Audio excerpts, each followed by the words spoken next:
Hello, Habit Mechanics. Dr. Jon Finn here. Welcome to another episode of the Habit Mechanic podcast. Today, we're going to cover some really central and important ideas in what it takes to be at your best. And this is the currency of how we actually build better habits, how we become happier and healthier, but also how we become more stressed and worried more and beat ourselves up. But today's a really important episode. I'm joined today by my friend and colleague, Andrew Whitelam. Andrew, how are you doing? Yes, hi there, John. Great to be speaking to you again. And as you say, these chapters in the book that we're referring to are really important and pivotal moments. I think that was my reaction when I read them, and I'm looking forward to speaking to you about them. I think before we move on, it's perhaps just worth recapping so far the podcasts we've produced in recent weeks, which cover the book and take the deep dive into the book. 5 chapters in total have been covered. Chapter 1 focuses on the T plan. Chapter 2 focuses on the introduction to the method you use and why traditional methods are not fit for purpose any longer, and the habit mechanic approach must be embraced. Chapter 3 talks about the language, the specific language that you use when you work with people to become habit mechanics and work with them on me power conditioning. And then chapter 4 is the detailed look at this idea of black box theory and why it's not appropriate when it comes to understanding yourself and developing yourself. And we talk about the great sporting moment in British sporting history, the 4-minute mile by Sir Roger Bannister. And then finally, chapter 5 talks about learning, which we will come on to today, but in a different way. I wonder, John, if you have a moment just to give us a couple of thoughts, just to recap each of those chapters, starting with chapter 1, the T plan. Yeah, in chapter 1, we felt it was really important to give people something quick and practical to get going with, which is the daily T plan, the tiny empowering action. We can see people in the app doing that every day in the Habit Mechanic University app that people can get for free, so that you can start to build some positive change momentum. Chapter 2, we really wanted to map out why we need to take a different approach if we want to be at our best. It's harder than ever before. We've only been able to look inside human brains for a very short window of time. And therefore, most of the things we've been trying to use to help us to be at our best were not designed with the brain in mind. We didn't know the rules of the game, if you like. And if you don't know the rules of the game, you can't win the game. Now we know the rules of the game, and we know that the only way to be at our best is to become a habit mechanic. And in chapter 2, we map out the book and this manual for life toolkit for success that took me over 20 years to write, and all the tools that are within the book from a personal perspective. So you can become a habit mechanic. So the tools around building better sleep, diet, and exercise, stress management, confidence, performing under pressure, focus, productivity, so you can get better work-life balance, but also the chief habit mechanic toolkit, so that you can build high-performing teams, you can become a better role model, action communicator, cultural architect, swap coach, build high-performing cultures. Chapter 3 introduces the language. And in the episode of the podcast, we dug into some specific bits of the language, but also some of the specific tools as well, and unpack those. We feel it's really important to have a shared language, because brains and our behavior are the most complex thing in the known universe. So it's going to be easier to get the most out of ourselves and manage ourselves in a helpful way, and help others to manage themselves in a helpful way if we have a shared language. Chapter 4 is where we're trying to give a real practical demonstration of the downside of black box theories and how Roger Bannister was able to capitalize on using cutting edge insights from science and use that to take his own personal performance to another level and beat the competition whilst doing so. And then chapter 5 was the first step into really understanding how learning happens and why it's so important and why it's our secret superpower. And hopefully we dispelled some myths around learning in that in-depth chapter. And also, I think the 10 intelligence factors are really helpful for people understanding how to break down how learning actually happens. Yeah, so that's a quick summary of the first 5 chapters, and we've done a podcast on each one so people can look back and listen to those. Yeah, thanks, Jon. That's really helpful, and certainly do have a look back at recent podcasts on whichever platform you get your podcasts from, and they'll all be there listed for you. The details of each chapter, just if you wanted to reference those, you will be able to see those in the podcast notes. But very well worth listening back to. So thanks very much for that, Jon. As I say, we're going to talk in this episode about this idea, this concept of learning, and look at it in a very different way and perhaps an alarming way for some people. But before we start to do that, I wonder if you could just tell us a little bit more about some news you've had in terms of the one-to-one leadership coaching you offer. Yeah, so we've launched a new one-to-one leadership coaching package, which is really exciting. I've worked with thousands of leaders, but I've decided to bring all of our training up to date, if you like, to include all the cutting edge new tools that we've developed. And actually last week we created a free training video on this, which is in the one-to-one leadership page, one-to-one leadership coaching page on our website. And the title of that training video is Learn How to Improve Your People's and Teams' Happiness and Performance by over 25% in 90 days using a new science-based 5-step framework. So you can watch that video on our website, and we really unpack the challenges of leadership in the modern world. It's harder than ever to be a leader, but being a great leader is also more important than ever before. And I show 2 models I've developed over the last 17 years or so. One is called the 5-stage team power model, and the other is called the 4-step team power leadership model. And I explore my metaphor of leadership, which is about moving up a mountain, you and your team moving up a mountain together on snowmobiles. The top of the mountain is your team's mission, and so on and so forth. So you can watch that video for free on the website. The one-to-one leadership coaching, then, we call it the one-to-one Chief Habit Mechanic Coaching Program. It includes 10 hours of one-to-one coaching with me. We do that over 6 90-minute sessions. People would normally do that over about a 3-month period. So it's not one session where you learn a few nice ideas. We work together over a sustainable period of time. And the ideas I share have time and time again shown that they can quickly improve a team's performance by over 25%, and also leaders' performance. You're also going to learn how to use our proprietary Chief Habit Mechanic metrics. These are assessment tools for your habits, but also your team's habits. So you'll learn how to use those. You'll also learn how to use our 30+ award-winning Chief Habit Mechanic habit building tools. So you can start to build new super habits for yourself and learn how to destroy your destructive habits. If you want to, you can also learn how to do that for your team. You're also going to learn, if you want to, how to use our proprietary culture development reflection tool.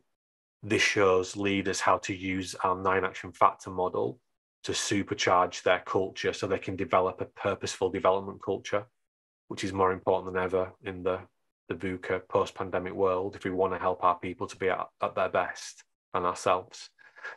As part of the one-to-one Chief Habit Mechanic coaching program, you're also going to get copies of the Habit Mechanic book for your people, your team, and also you'll get some access to the premium level of the Habit Mechanic University app for your people, so that if you want to, you can start to help them to build better habits. And then finally, you're going to join an exclusive group of certified habit mechanic leaders, because we've we've trained up certified habit mechanic leaders before, which is this is going to help you to stand out in the marketplace, which is overly crowded. And if you want to, we'll give you a certified habit mechanic leader certificate, so you can pin it on your wall and show off about how much you know about leadership compared to others.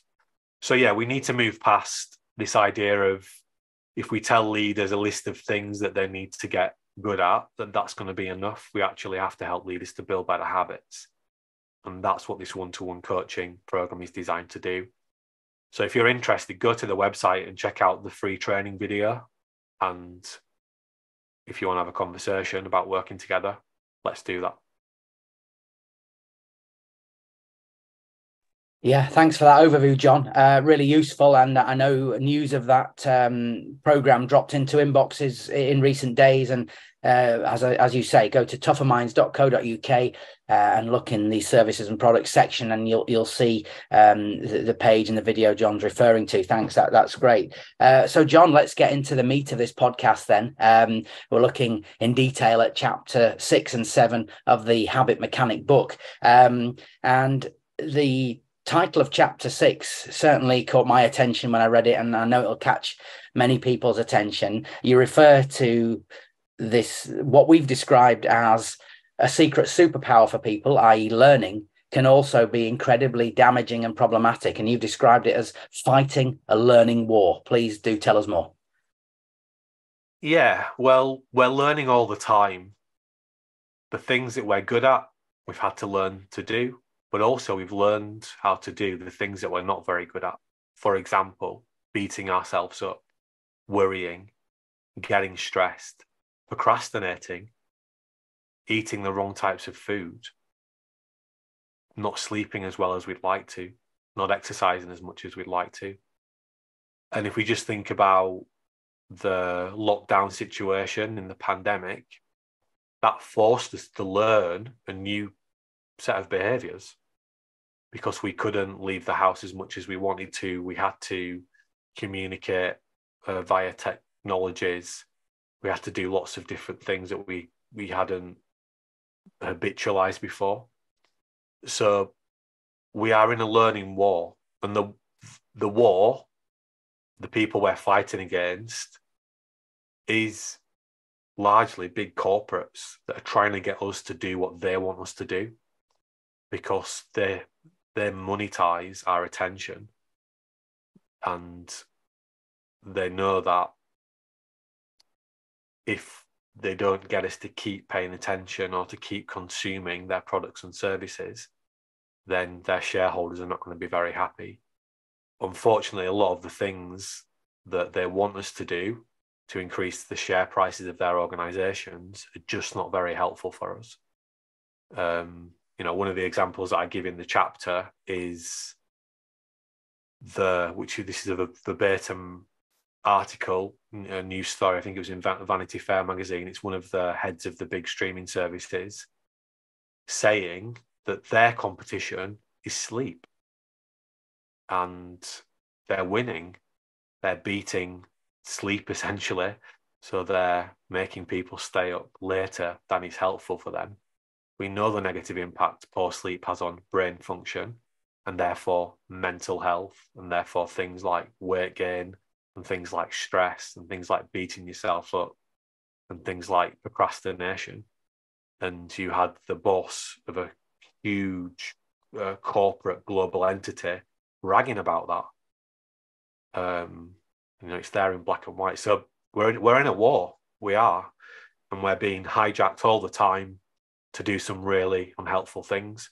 I just actually saw, I know you want to come in a second, Andrew, but just reminded me, I saw on the front page story of a front page of a broadsheet newspaper this morning as one of the little pop-out stories. It must have been a journalist from that newspaper saying, I turned my phone off and it's revolutionized my life, It's like, yeah, we've been talking about this stuff for nearly 10 years now, but it's great to see.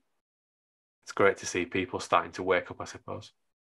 Yeah, I'm sure we'll come on to talk about the smartphone's role in all this very shortly, Jon, and how it plays its role in this potentially damaging and self-evidently damaging learning war. But just interestingly, I'd just like to pause in a way and talk about what you said about the streaming services. And yeah, we don't need to mention a particular one, I'm sure, but we all know them and we all use them.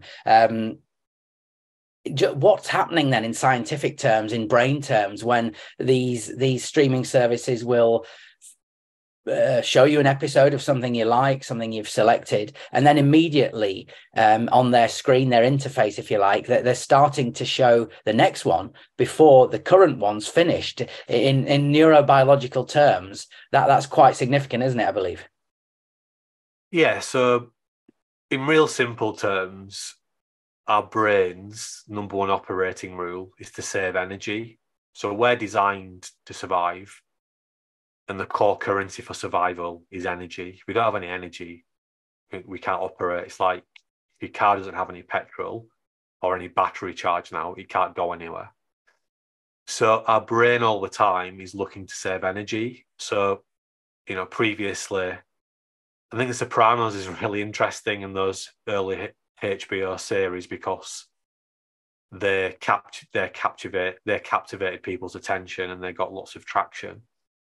But I like The Sopranos, and partly because I lived in that neck of the woods for a while, and it's just really interesting to me. But I didn't have HBO, so when I first saw The Sopranos, it was on DVD. So I would have literally, to change the next episode, maybe a DVD, I don't know, in a Sopranos box set might have had 3 episodes on it. So every third show, I'd have to get up and physically change the DVD. Now, as you're saying, it just rolls on. So it takes out the need for me to expend any energy to get a reward, basically. If I want to go to bed, I have to get up, turn things off, go up, clean my teeth, blah, blah, blah, blah. Or I can just sit there and let the episode roll on. So it's really about energy conservation. And there are lots of brain science tricks that are being used to make it easier for us to keep watching and to keep engaging and to not get on with the meaningful stuff that we need to do in our lives to actually make us feel good about ourselves. I can't remember the stat in the chapter, but I think there's been a huge increase. Remember, because I have mechanic books, it's not even a year old yet, so all the stats are still very relevant or very recent. And I think there was a huge jump, wasn't in the last few years, in terms of the consumption of videos online and TV streaming. It was a seismic jump, I think. I think it's up to about 6 hours per day. The last time I looked, for the average adult, it's consuming 6 hours a day of online video, which is massive. So yeah, that's the brain trick. It's how do we make it as easy as possible to make you feel good? Yeah, and what I'd like to ask you about next, John, is that's fascinating to identify that process, and I'm sure many people will start now immediately to recognize what's happening to them, what they experience when they use these services, and that happens as you described it. But to compound matters, to make things worse, we learn to be adept at this constant consumption. Then that's this idea of learning unhelpful things. Yeah, so learning is the central pillar for being healthier, happier, and at our best more often, but also for being unhealthier, unhappier, and at our best less often. Learning can be used to move us in both directions, and that's the whole point of the learning war. Is we're battling to move towards the healthier, happier, at our best end of the continuum, but silently in the background, we're being conditioned and hoodwinked into practicing things that make us learn new habits that make it easier for us to be unhealthier and unhappier and at our best less often. So that's the challenge. And remember, if you go into the last episode, chapter 5, where we really break down learning, it goes from knowledge to skill to habit.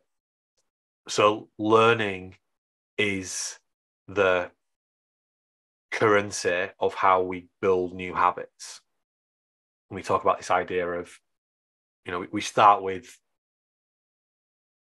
at some point in the not too distant past, nobody had any neurons in their brain for the streaming service that they now consume because it didn't exist. And then you start to be aware of it, and you move that awareness from outside of your head inside your head, and you start to grow some neurons for that streaming service. And then you start to use it, and you start to work out how to use it properly, how to see your favorite shows, how to navigate it, how to press the play button. And then eventually, just when you sit down on your couch or wherever you consume this stuff, before you know it, you're not even doing it very consciously. You're starting to turn that on and go to your favorite show. And it's becoming more and more of a habitual, mindless process, to the point where we don't even consider now not watching the next episode.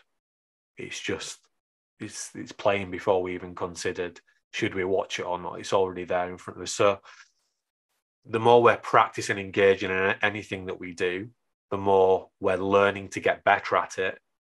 And then that learning turns into a habit, because we have enough neurons in our brain to habitualize the process so it can just happen almost with no effort.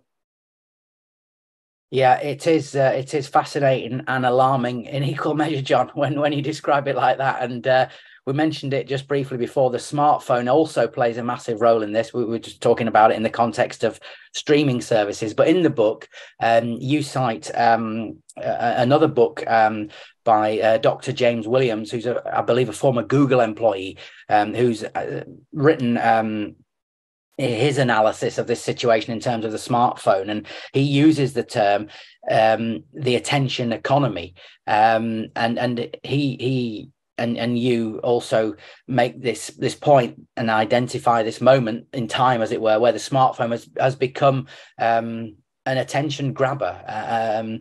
It plays a role in this learning war. Yeah, so many companies that have,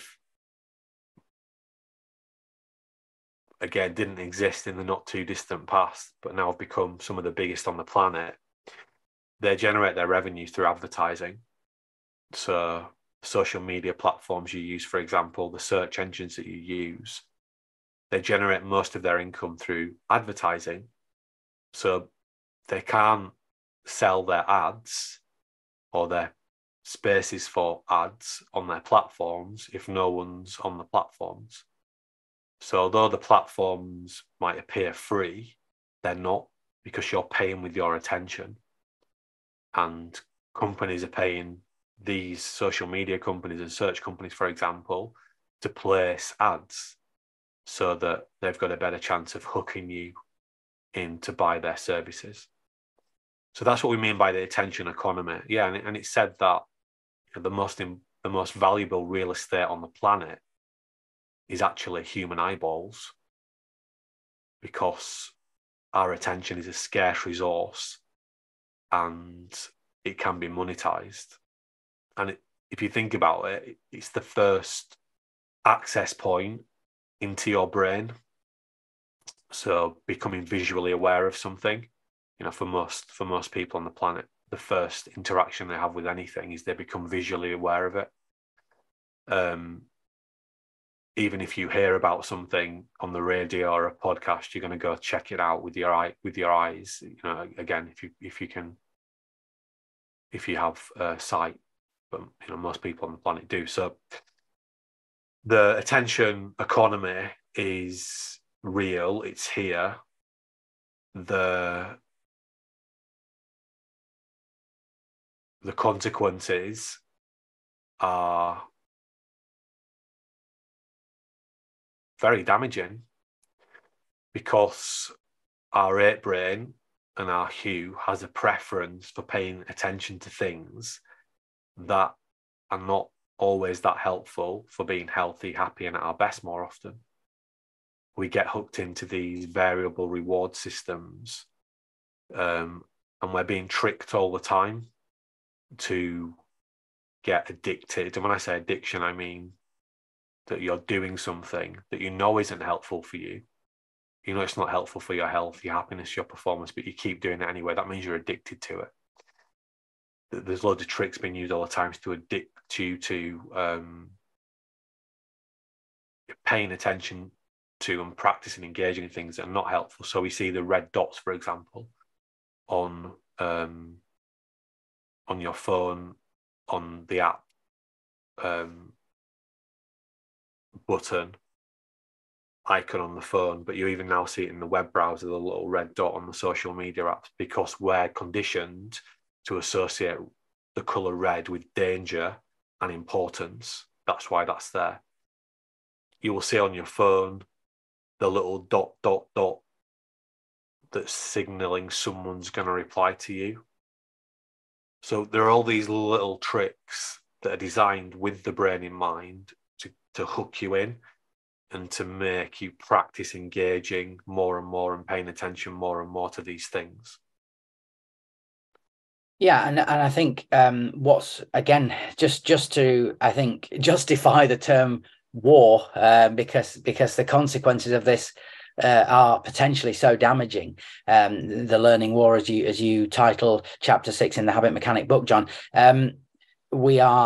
We're practicing these things. We're learning to do these things, as you say, because of the way they're presented to us, and then they become habits and become we do them on autopilot, and it's so hard to shake these things. And they I mean, people will be familiar with being in a rut, but it is everywhere. In the book, you talk about how not just in the digital environment we might be hijacked, as it were, but the physical environment too. It's an example you cite in terms of supermarkets as well. Yeah, so the products with the best margins that are most seductive to our brains, to our ape brain, our desire for high calorific food, are being deliberately placed in places in supermarkets that make us more susceptible to buying them. So you'll see the sweet treats, etc., placed towards the tills where your willpower is depleted because you've done a big shop or whatever, or yeah, you're just more likely to buy them, and you end up buying them. You know, the government was going to ban in the UK these sort of buy one get one free offers, and they decided not to do that, which is a crying shame, because it's just going to make it easier for more people to consume more food that isn't helpful for them. But yeah, we've got a mental health crisis. That's a habit problem. I just saw on the news this weekend about an ADHD crisis in the NHS. That's a habit problem. And if it's a habit problem, it means it's a learning problem. It means that people are learning to develop poorer mental health. It means people are learning to develop poorer concentration. And people are not waking up in the morning going, right, today I'm going to make it my priority to make my mental health worse. Today, I'm going to make it my priority to deplete my working memory capacity and to develop an attentional style that's less helpful for me being able to focus and be at my best. When we're seeing, I think we've got 2.5 million people in the UK that are signed off sick. They're physically incapacitated or they're psychologically incapacitated. Or don't feel psychologically well enough to go to work. They're habit problems, and therefore there's a big learning element within that. So this is here, it's in the background, it's just we're not thinking of it like that. You know, another thing that we're seeing, the stakes have been raised for all the time, is organizations' abilities to make change. We call it change management. It's more important than ever to do, but it's harder than ever to do. And I don't hear people talking about change management within the context of learning and habits, yet they are the central components of change management. And until we understand that, we're not going to be able to build, or we're not going to be able to make sustainable change happen. So we can, for example, successfully incorporate these new technologies like human-like artificial intelligence into our organizations.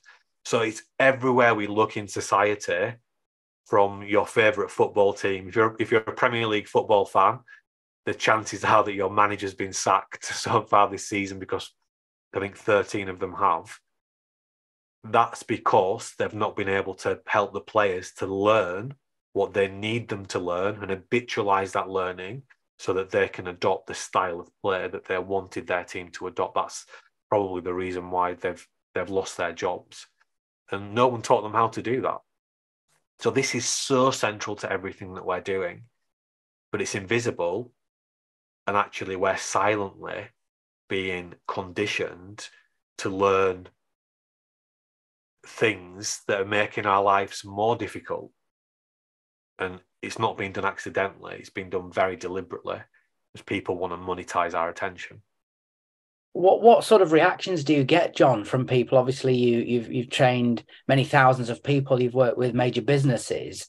As you say, and as you point out in the book, people will recognize these situations, but they won't understand the detail of what's going on as you've described it. How do people react when you point out what is we've called it a learning war, potentially grave situation? Yeah, I think it's on a continuum. I've come across plenty of VUCA world deniers before in the past, certainly before the pandemic, where they said the VUCA world's a load of nonsense. This idea that rapid change is going to happen is nonsense. Well, it's not, is it? Clearly, because the rate is accelerating. I think it's scary for people. I think, but the people that want to win, they see this as a competitive advantage, so they want to get a hold of it. They want to, they see people, organisations are starting to see that their staff don't need more sales training, they don't need more traditional coaching. They need to build a culture that helps their people to create sustainable, long-lasting habits. Individuals, and we're training a really exciting group of people now to become certified habit mechanic coaches who are working across a spectrum of sectors. They're recognizing that, the nice coaching conversations don't cut it anymore. We need to actually help people to build sustainable, new, long-lasting habits. So, yeah, I think it's challenging for people, but it's understandably so, because most of what we're doing most of the time is mindless. We don't really think consciously. So it's not all that obvious to us about the important role that learning and habits have, and how we're being deliberately conditioned to do some really unhelpful stuff. But yeah, that would be my quick reflection on that, Andrew. Yeah, no, thanks for that, Jon. And it's a good time to say that, because I suppose it nicely brings us to the end of this analysis and deep dive into chapter 6. And it is a grave situation, but there is some good news, because as you've identified, we can learn to do things which damage us and are unhelpful for us, but we can learn to do better. But it's important to recognize that the ways we've been shown to do that in the past have not always been fit for purpose. That's a central point of chapter 7. Yeah, so we can learn to do better. We can take more control. That's the entire point of the habit mechanic approach. And I must admit, I forget the title of chapter 7, which is called something like Breaking Through. Well, I think most significantly, Jon, it's how to win the learning war. Chapter 6, we identified a learning war. Chapter 7, we're talking about how to win it. And I think that does provide hope and great optimism. How to win the learning war and break through barriers in your own life. Yeah, and it's the shortest chapter in the book. It's 2 pages, but it's, for me, the message was distinct enough to have its own chapter. And there is hope. We can do better when we learn how to do more intelligent self-watching and more intelligent planning using the habit mechanic toolkit that's in the book. we're able to actually see some of these unhelpful things that we're learning, that we're being silently conditioned to do, and we're actually able to proactively work against that to start establishing new, more powerful habits. So in simple terms, we're able to notice our destructive habits, destroy them, and build new super habits that make it easier for us to be healthier, happier, at our best more often. But we're not only able to do that for ourselves, we're also able to do that at a cultural level to build what we call purposeful development cultures. This is what I go into in step 4 of the book in the Chief Habit Mechanics section. Cultures where it makes it easier for people every day to work on themselves and to learn to do just a little bit better, and then a little bit better, and then a little bit better, and to build the foundational habits that make it easier for us to be healthier, happier, and at our best more often, but also to make the kind of personal progress that's essential if we want to feel good about ourselves. And I suppose that's the beauty of the habit mechanic approach. Even though the book's only, it's less than 12 months old, everything in it has been tried and tested on thousands of people.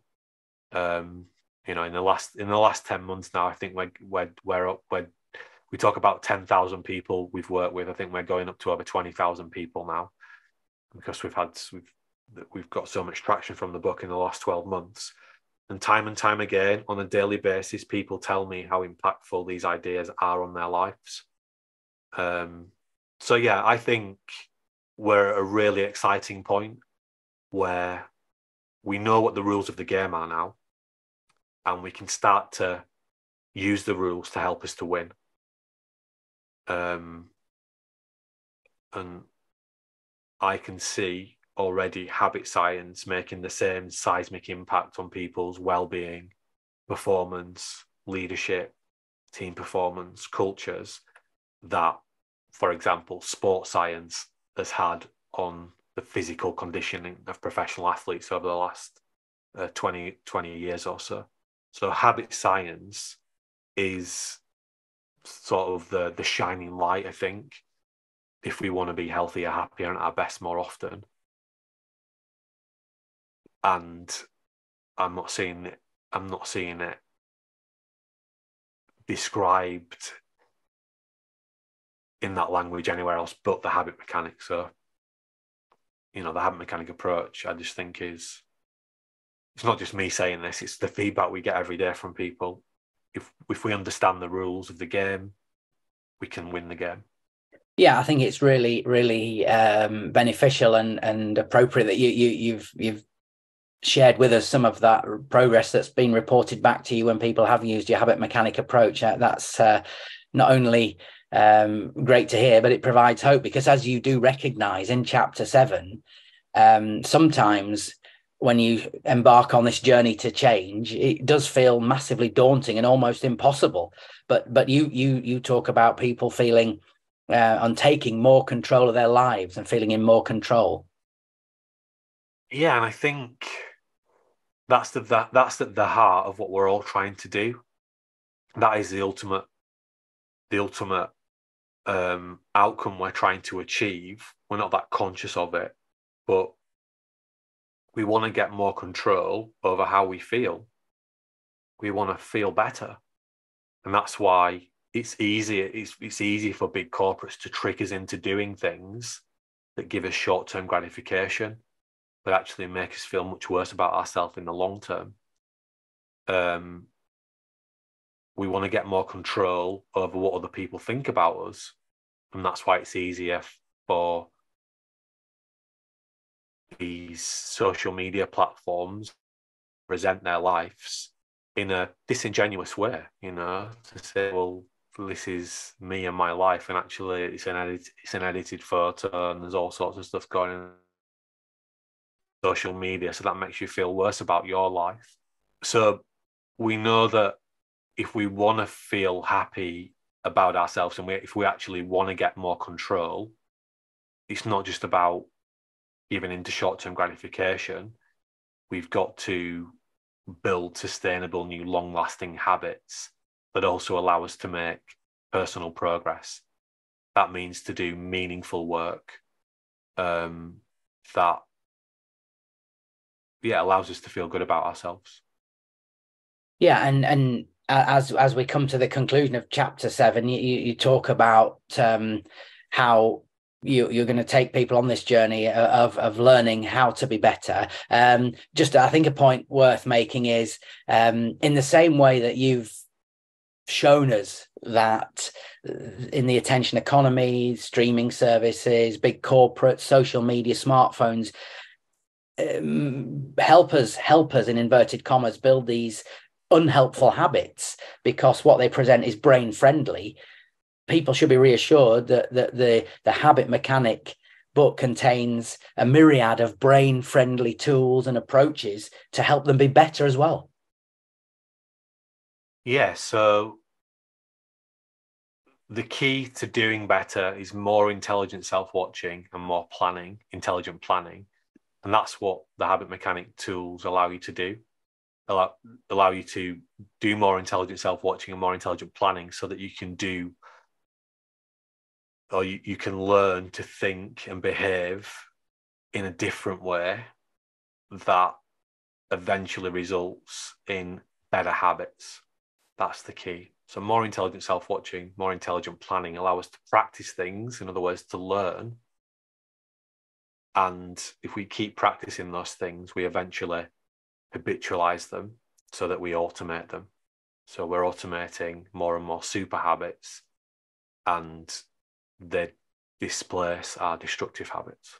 Yeah, sorry, John. I perhaps wasn't clear enough. What I wanted to really get at with you is that you've very deliberately presented this. All the insights in the habit mechanic book are presented in this way that's just as digestible and just as brain friendly as you put it. So people can embrace these approaches in their lives in the same way that these other potentially damaging phenomena affect them.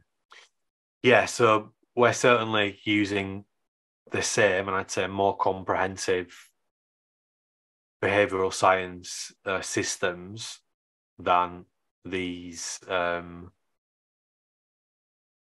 damaging forces in the world are using in the tools that we've designed. And that's why we've very deliberately designed a book and an app that work together, which is unique, so that we can harness the power of technology, but also you've got the manual here. It's in front of you, it's written down. But we can use some of the reward and penalty type systems, social support systems, make knowledge and skills a bit more accessible and brain friendly in the technology format. And, week by week, we're now going to start to be adding more and more supercharged features into the app that really make it as easy as possible for our brain to develop, more complex habits that are really helpful for our health and our happiness and our performance. And also, not just to do that individually, but we can do it collectively as well. So yeah, that's why it's taken over 20 years to put together, because it's quite complicated to do that. But chapter 1, 2-minute daily exercise, that will save you, a lot more than 2 minutes every day. I guarantee it, at least half an hour, if not a lot more. So yeah, we signal our intent and the simplicity of our tools from the word go in chapter 1. Yeah, well, thanks very much, John, for that overview of all the chapters, which we just had a brief look at the start of the podcast, but taking us through chapter 6 and 7 of the habit mechanic in detail for this podcast. Going to come on to talk about something that we've brought up in the discussion on this episode, specifically change management and some of the ways you're seeing that playing out in the modern world of business and in our societies. We'll get to that in a moment, but we've also just been talking, of course, about how people can access your insights and the habit mechanic insights and the training. You can, of course, download the Habit Mechanic University app from the App Store, as we can see on screen there. But recently you've launched the new habit mechanic keynote, your talk, 90-minute talk, and I understand there's been some interesting developments on that recently. Yeah, so we've actually been booked with some of the biggest agencies, speaker agencies in the world just last week, alongside some of the most famous and high-performing people on the planet. So that's really exciting that our work is being held in that high regard. Yeah, thanks for that, Jon. And if people want any more information about the Habit Mechanic keynote, then they can find it, of course, on the website tougherminds.co.uk. There is a video there which shows some of the insights you share, and also some of the previous speaking that they've done, as well as feedback from a number of global businesses who've already experienced them. And I think it's worth just pointing out briefly that the keynote does equip people with the science-based practical skills we've been talking about in this podcast and subsequent and previous podcasts, so that they can feel better, do better, and be at the best. They won't be overwhelmed with loads of unhelpful, impractical information. It certainly won't be boring. Having been in your keynotes, I know they're highly engaging. Now, of course, people do have the opportunity as well to get a copy of the Habit Mechanic book. They will feel they have a great pathway to begin using your proprietary habit metrics tools that you've talked about on the podcast, and identify destructive habits and super habits, so they can start to feel better and do better. You share 30 plus habit mechanic tools in the keynote. And as you say, it's fantastic that you've had this approach from a number of speaker bureaus and speaker representation agencies who have a very high profile client base themselves. And people can, of course, if they want to, approach you directly to book a keynote via the website, Jon. Yeah, if you want to book a keynote, just get in touch and we can have a conversation. Yeah, tougherminds.co.uk is the place to go. Thanks for that, Jon, and we'll look forward to hearing more about that in due course, I'm sure. I wanted to talk now about something we've touched on in our discussions around chapter 6 and 7, and something you talk about very often as well in your training and on podcasts and in interviews you give, and that's change management and the way learning, as we've been discussing it, has a massive and pivotal connection to that. Please expand on that if you would.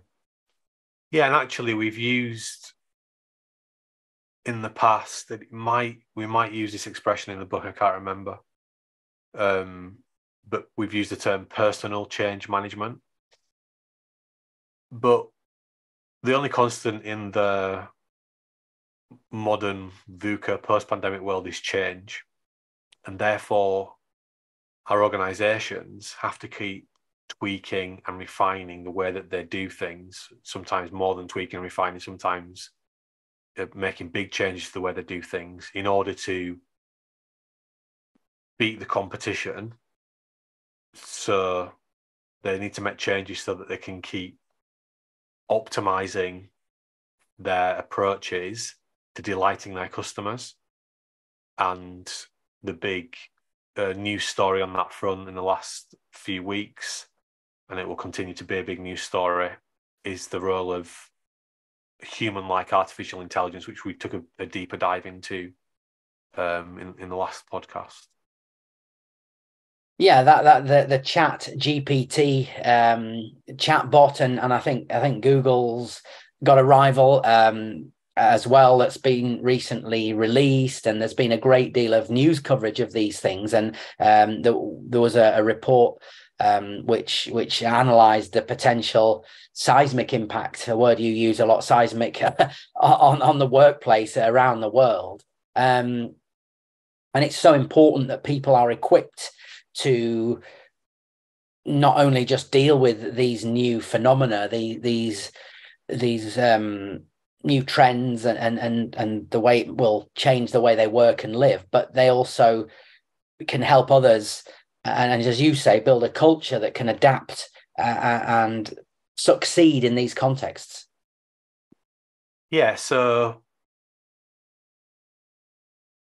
to successfully incorporate in human-like artificial intelligence into the organization, we need to help people to learn how to do even more of the kind of work that artificial intelligence can't do, or to learn to be more efficient and effective in doing the type of work that the artificial intelligence can't. So the way that we think about this, and we talk about this in chapter 25 of the book, is that we can separate the jobs that we do at work into two broad categories. One is freezing ice cubes. That's busy, mindless, habitual work that artificial intelligence is increasingly getting good at doing. And the other type of work we can do is building ice sculptures. So that's focused, clever, what we might sometimes call creative, innovative, high impact work that artificial intelligence can't do so well. So actually what we need is to work out how do we optimize how the artificial intelligence can help us to freeze our ice cubes more quickly and free up our people resources, our humans, to do more of the ice sculpture building work.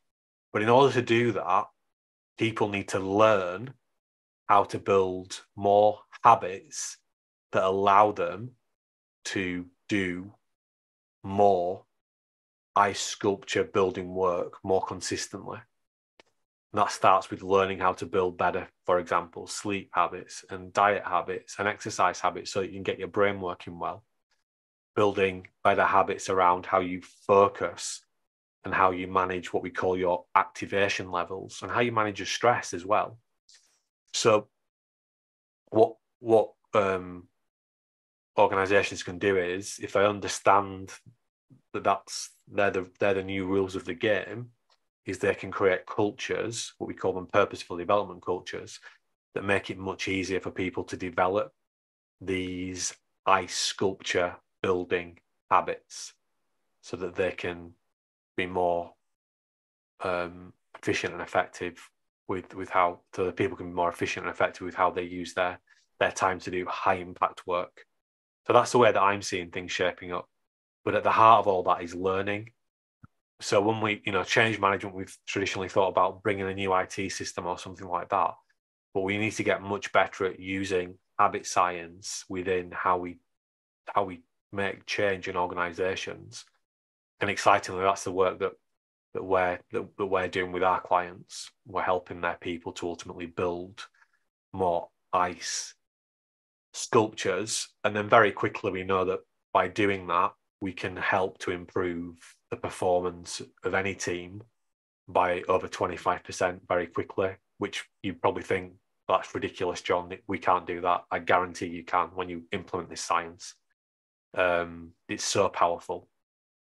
Yeah, and the metaphor you use of creating an ice sculpture, i.e. complex, challenging work, I think is incredibly useful. What's equally, I think, useful, John, and if you could just talk to us about this, it'd be great, in terms of people approaching a change challenge, if you like, and overcoming it and successfully navigating it, is just to drill down into a microcosm of it. There's far more to it, of course, but this idea of the brain being only capable of this complex, challenging work for a short period each day.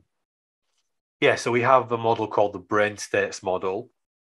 We talk about brain optimization as one of our 9 action factors in chapter 18, which is our systematic proprietary behavioral science model that threads throughout our habit mechanic approach.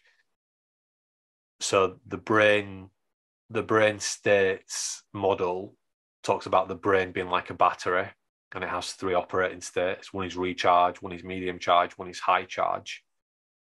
And we're going to use all 3 of those brain states in a 24-hour period, but there's an optimal way in which we can use them. And it's a bit like a pyramid. Recharge sits at the bottom, then we've got medium charge, and then we've got high charge right at the top. So the high charge brain is our most scarce cognitive resource. And for me personally, but I see this people reporting this in, as well, is that you can only do about 4 to 5 hours of high charge work each day. And you're probably going to have a day off in every 7 of not doing any high charge work, to recover. So for me, the rules of the game are really they all center on how can I consistently every work day do 4 to 5 hours of high charge, clever, high impact work. And it's interesting, just as an example case study, the story that I heard of a company they have someone that writes blogs for them, and they've started to use this. I think they've used the chat GPT tool to supercharge or to work alongside this blogger, if you like. Previously, without that tool, the blogger could write 1 blog per day, because that's all they were capable of doing in a normal working day. Now they're actually able to write 3 blogs per day using this new technology. So actually, they're using, the way I would describe it is they're using the chatbot to do more of the ice cube freezing work, which makes it easier for the human to do the ice sculpture building work, because that's all they have to prioritize. So in this case, the chat GPT bot will literally write the first draft of a blog, and then the human goes in and does the clever ice sculpting work. But they can do 3 of those a day. So already, I'm talking about 25% improvement across a team. That one individual is already improving their performance, their output by 200%. That's one person. That's seismic. Yeah, certainly is. And when you realize how this insight into brain states alone can be so helpful for that, in other words, you would suggest that they perhaps set the chat bot going to create the blogs as part of this, their more habitual work, and then prioritize the refining of the blog into the ice sculpture period, the high charge period, just to give a specific example of how that might fit into a working day for someone tasked with a specific role. Yeah, and there was another story, wasn't there, about a young lady from York, I think, in the north of England, a beautiful place if you haven't visited it, who got a rebate on a £60 parking fine by submitting a letter that she got Chat GPT to write for her. So the robot wrote a letter that meant the judge or whoever makes that decision relinquish the £60 fine. And that the report you referred to earlier said that just in Europe alone, this human-like artificial intelligence is going to significantly impact, in Europe alone, 300 million jobs. And that one example of a £60 parking fine, that's you would normally ask a solicitor to write that for you. That's going to be one of the biggest sectors impacted, because we don't need humans to do the ice cube freezing job work anymore, or regurgitate a contract for us with a few refinements. We can get the artificial intelligence to do a lot of that work for us, and we can leave the humans to actually do the more clever, complex work that AI currently can't do. So this is going to be huge. Yeah, and I know you've worked successfully already with businesses on change management. Just briefly, obviously people can access your programs. What is the starting point then when you are trying to take businesses on that journey of successfully approaching change management? We need to understand what their mission is first of all, and what their strategy is, and we sometimes help them to create we always help them to create a more what we call habit-focused strategy, so that habits are at the heart of the strategic approach. Then, what are the priorities? how does that distill down into people's roles and responsibilities? But then we've got to help the individuals to learn the new knowledge and the skills around how their brain works and around how to build better habits. But essentially, so if you look at chapter 35 of the book, which is our culture development tool, we're helping the business to get all the 9 action factors working for them. The factors that actually drive learning and behavior, so that their people have got a better chance of building the habits that allow them to be at their best. But it's always, the core outcome, they will use this brain power to do different things, but the core outcome of those change management programs is always the same. It's about how can we help our people to build more ice sculptures every day. Now, sometimes those ice sculptures might be directed towards selling more product, doing all the things that you need to do in order to do that. Sometimes the ice sculptures might be directed on creating new products. Sometimes it might be on doing better marketing. But whatever it is, it's about how can we actually help our people to move away from doing busy, mindless, habitual work that we can now automate more of that, and how do we help them to actually get their brains working really well so that they can do more ice sculpture building work. And that is ultimately underpinned by a set of habits. Yeah, and the metaphor which you use of ice sculpture and ice cubes is incredibly useful, and people can really get to grips with it and understand its true application in the Habit Mechanic book, and it is so useful and so fascinating. Well, Jon, thanks so much for today, taking us through that. Chapter 6 and 7, of course, were the core of the podcast of the Habit Mechanic book, and a fascinating look at change management as we're seeing it play out in our modern society. And I'm sure we'll keep further tabs on the progress or otherwise of these new tech trends, including ChatGPT. Great also that you've had that good news on the keynotes. Remember, people can find out more about the Habit Mechanic keynote, which you offer on the website tougherminds.co.uk, and the new leadership one-to-one coaching that you're offering, which recently launched and dropped into inboxes in recent days. Again, tougherminds.co.uk. There's a great video you can watch about that on the website too, so I would certainly encourage people to go there. Great to talk once again, Jon. Thanks for another fascinating podcast. Anything you'd like to say in closing? Yeah, I actually want to remind people, so there's such a rich set of insights we've now got in the podcasts that we've been creating in conjunction with the book. And there's actually a podcast which I think is from the second week of January 2023, where I share chapter 17 of the book that allows you to access the habit metric tools. So if you want to learn more about your own habits and start to identify some of the ones that are destructive for you, but also some habits that are and could be your super habits, just listen to that podcast, take the assessments. Also in the Habit Mechanic University app, you can listen to the entire audiobook for free. If you like what you hear, if you like what you're reading, please subscribe to the podcast, leave us a review on the platform you bought the book from. We're actually just going to launch our 250 review campaign as we move towards the 1 year anniversary of the book. We're looking to get up to 250 reviews. We're nearly there. So if you like what you've read, tell other people about it and help other people to be at their best.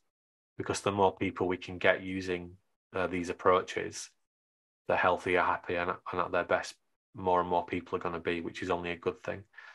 And remember, I know building new habits is not straightforward. It's complex. It's a journey. But time and time again, I've said this and I've seen it, you're only ever one habit away